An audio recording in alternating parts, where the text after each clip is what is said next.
Guys, welcome back to my channel. Ayan.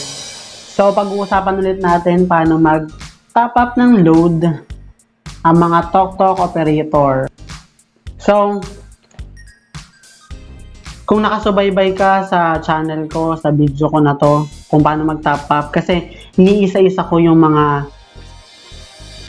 payment method ng kung paano ba makapag-top up ng load sa TalkTalk. So, as usual, kailangan nakalagin ka. Kapag nakalagin ka, na-click mo tong tatlong lines na naka-green, then transactions. Scroll down, then click top upload. So nakikita nyo, marami na akong pending, di ba? Kasi gumagawa ko ng tutorial kung paano ba makapag-top up ng load. So, i-click na natin tong reload. Ayan. So, mamili ka kung magkano gusto mo, 5,000, 10,000, 15,000, 20,000, 25,000. Ako yung maximum. Then, ilagay mo yung active na email mo. Okay, as usual, kailangan active yung email. Yung nabubuksan mo yung email. Then, active mobile number and your name. Then, reload. Check reload.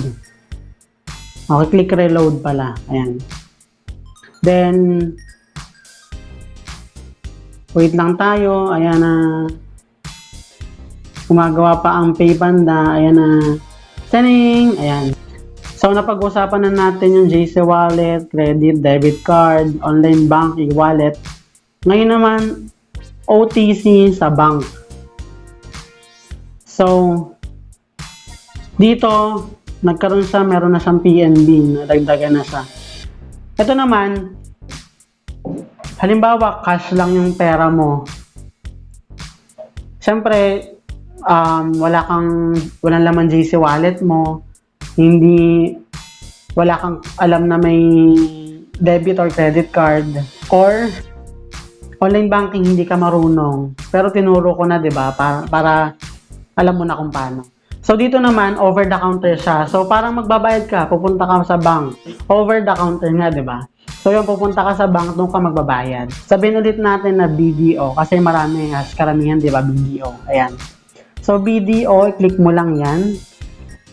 Tapos, makikita natin dito, ang processing fee pag over the counter sa mga bank is 30 pesos. Ayan. So, 30 pesos. Then, make sure yung name mo, yung active email, tas yung active contact number. Okay. Then, click agree. I agree. Then, proceed. Ayan.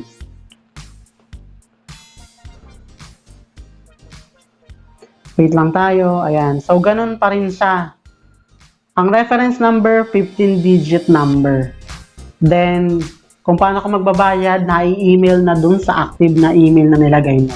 Then, transaction expiration from February 14 to bukas. So, one day yung over the counter. Within 1 day, dapat nabayaran mo na siya. Yung online bank natin is within 1 hour, tama? Tapos yung JC wallet is real time siya at yung credit at debit card ay 12 hours, tama. Real time din siya pero depende sa bangko. Yung pag-verify is 12, 24, and 48 hours. Okay? So, check natin yung email natin kung may nag-email.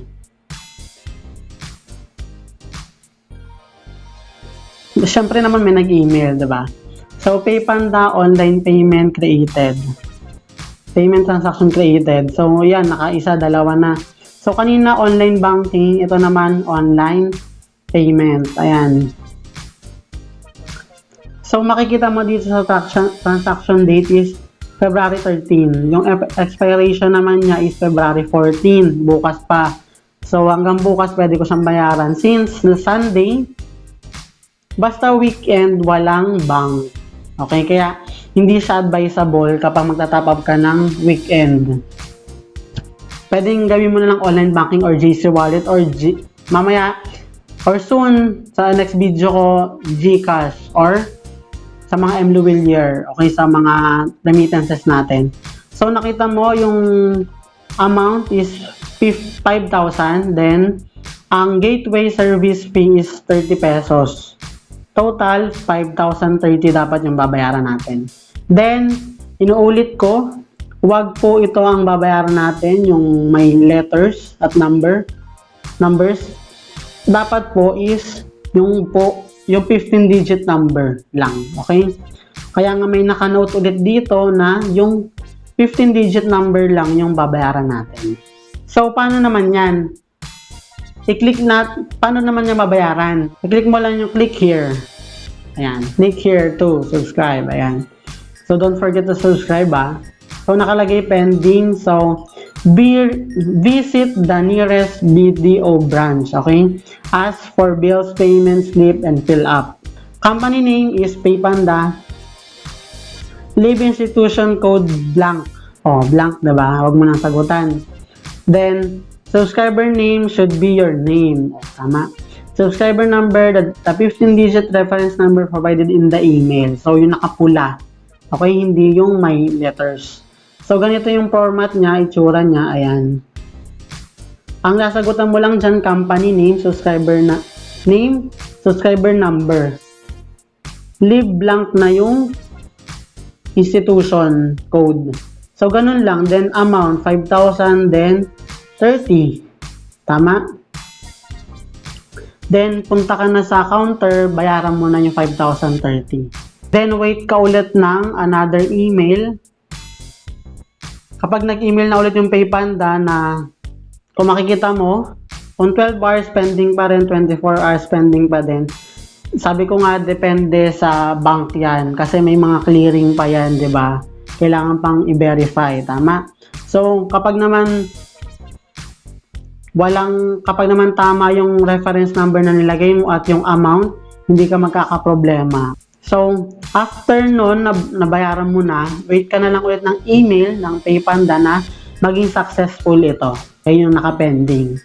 So guys, ganun lang magbayad ng over-the-counter sa bank.